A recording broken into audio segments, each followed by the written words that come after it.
Strategi yang baik dengan jujur mengakui tantangan yang dihadapi organisasi dan fokus pada hal yang paling penting untuk menjawabnya. Halo semuanya, nama saya Michael. Selamat datang di channel saya, Sikutu Buku. Kali ini, saya akan bahas buku Good Strategy, Bad Strategy, karya Richard P. Rumelt. Sebelum kita mulai, buat kalian yang mau support channel ini agar terus berkarya, caranya gampang banget. Kalian cukup klik subscribe dan nyalakan loncengnya. Dukungan kalian membantu banget supaya kita bisa rutin posting dan bersama-sama belajar di channel ini. Buku ini membahas bagaimana membuat strategi yang benar dan tepat sasaran. Apa yang membedakan antara strategi yang winning dan tidak? Tentu saja, strategi digunakan untuk mencapai tujuan yang diinginkan. Tapi, walaupun tujuannya sama, hasilnya jauh berbeda. Ternyata, bagian dari perbedaan ini adalah tentang bagian mana yang kita pikir strategi, tapi padahal bukan. Banyak hal yang merupakan elemen dari kepemimpinan, salah satunya yaitu menyusun strategi yang winning.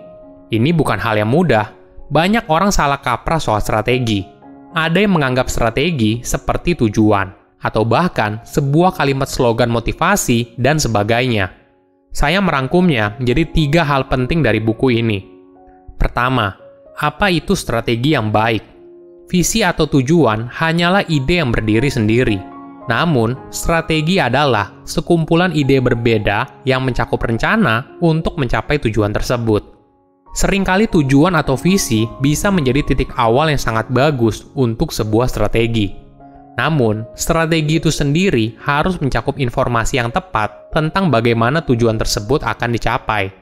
Misalnya, jika pelatih sepak bola menasehati sebuah tim untuk memenangkan pertandingan berikutnya, tapi bukan hanya itu, dia harus memberitahu bagaimana caranya untuk menang.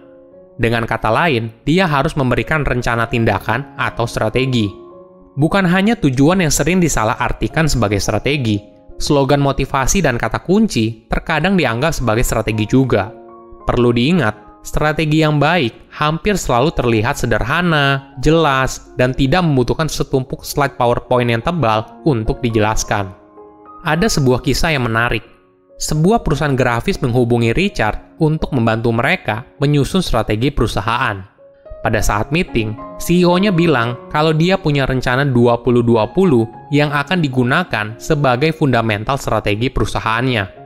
2020 adalah rencana CEO-nya untuk mencapai kenaikan pendapatan 20% dan margin keuntungan bersihnya mencapai 20% atau lebih. Rencana ini juga termasuk kalimat seperti, kami ingin menjadi perusahaan grafis pilihan utama pelanggan. Setelah mendengar rencana dari CEO-nya, Richard bertanya, apa langkah nyata untuk mencapainya? CEO-nya hanya bilang kalau dengan memasang target yang ambisius akan membuat karyawannya terinspirasi untuk mencapainya.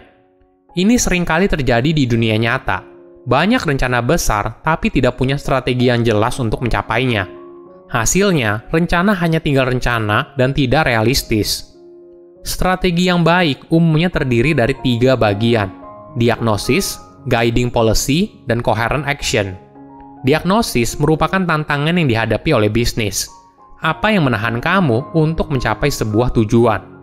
Diagnosis yang baik mampu menyederhanakan sesuatu yang rumit menjadi informasi yang mudah dimengerti. Selanjutnya, menyusun guiding policy.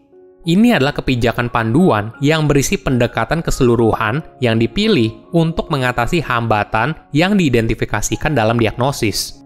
Ibaratnya seperti pagar pembatas di jalan raya. Kebijakan panduan akan mengarahkan dan membatasi tindakan ke arah tertentu tanpa menjelaskan dengan tepat apa yang harus dilakukan. Ketiga adalah coherent action. Ini merupakan serangkaian tindakan yang menentukan bagaimana kebijakan panduan akan dilaksanakan. Strategi butuh aksi nyata, dan ini ibarat oksigen yang membuat semua hal menjadi kenyataan. Kedua, strategi baik akan memberimu keunggulan. Jadi, sekarang kamu sudah tahu cara menyusun strategi. Terus apa? Bagaimana kamu bisa menggunakannya untuk menjadi lebih unggul daripada kompetitor? Strategi yang kamu miliki seharusnya memberikanmu kesempatan duluan sebelum kompetitormu bergerak.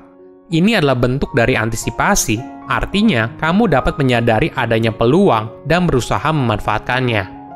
Ada contoh yang menarik. Bahkan ketika mendapat untung dari penjualan SUV yang menyelonjak, Toyota menginvestasikan lebih dari $1 miliar untuk melakukan riset teknologi hybrid bensin dan listrik. Ternyata, alasan dibalik keputusan mereka adalah insight yang menunjukkan bahwa pasokan bahan bakar fosil yang semakin menipis. Pada akhirnya, akan mendorong permintaan untuk mobil hybrid. Dan jika mereka dapat menciptakan teknologi hybrid pertama, maka pabrikan lain kemudian akan menggunakan sistem mereka daripada mengembangkan sistem sendiri. Dengan kata lain, Toyota akan mendapatkan keunggulan dari hal yang mereka kuasai, yaitu dalam hal pembuatan mobil. Ketiga, apa ciri strategi yang buruk? Mengetahui strategi yang baik itu penting, tapi memahami sebuah strategi yang buruk juga tidak kalah penting. Strategi yang buruk biasanya terjadi karena dua alasan umum. Yang pertama adalah kepemimpinan, dan yang kedua adalah konsep yang salah tentang apa itu strategi. Seorang pemimpin perlu membuat pilihan dan fokus pada pembuatan strategi. Sayangnya, para pemimpin terkadang bekerja keras untuk menghindari dalam membuat pilihan yang sulit.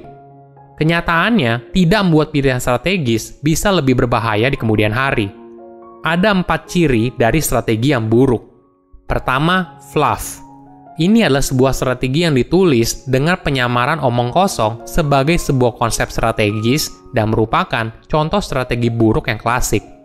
Strategi ini ditulis dengan kata-kata tingkat tinggi yang sulit dipahami oleh orang umum.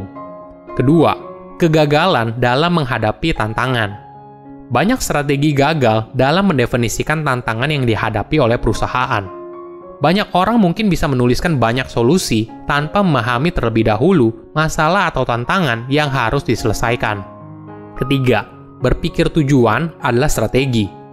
Banyak strategi buruk hanya berisi pernyataan yang ingin dicapai daripada rencana untuk mengatasi rintangan. Misalnya, frase seperti memasuki pangsa pasar baru atau menjadi terdepan dalam tujuan yang besar ini gagal memahami tantangan bisnis spesifik yang sedang dihadapi. Keempat, sasaran strategi yang buruk. Sasaran strategis adalah sarana untuk mengatasi hambatan. Sasaran strategis buruk ketika gagal untuk mengatasi tantangan bisnis atau ketika tidak praktis. Misalnya, ketika sebuah sasaran bisnis strategis adalah menjadi produsen furnitur terbesar di dunia, ini adalah pernyataan visi dan bukan strategi. Pembuatan strategi ini perlu latihan terus-menerus. Strategi yang buruk bukan hanya masalah bagi bisnis kecil, namun juga bagi para pekerja di perusahaan besar. Hal ini memang tidak mudah dan disebabkan oleh beberapa alasan. Pertama, tidak bisa memilih. Dalam buat strategi, kita harus menyadari kalau pasti ada trade-off, hal apa yang kita korbankan untuk mencapai tujuan yang kita inginkan. Terkadang, kita ingin mencapai semuanya. Kalau sudah begitu, kita malah kehilangan segalanya. Kedua, strategi menggunakan template. Memang, dengan menggunakan template, hal ini akan membantu kita dalam berpikir. Sebenarnya, ini adalah poin awal untuk memulai yang baik. Namun di sisi lain, kita sering terjebak dalam mengisi template daripada fokus memastikan alur berpikir kita sudah tepat atau belum. Ketiga, pemikiran baru. Dalam menyelesaikan sebuah masalah, semangat dan motivasi saja tidak cukup. Kita tidak bisa memasang target tinggi dan mendorong semua orang untuk mencapainya. Hal ini hanya akan buat tim menjadi tertekan dan kelelahan. Pendekatan yang disarankan adalah dengan mengevaluasi, belajar lagi, dan baru bisa memperbaiki untuk lebih baik di masa depan. Banyak perusahaan salah kaprah soal strategi hingga akhirnya fokus pada hal yang kurang tepat.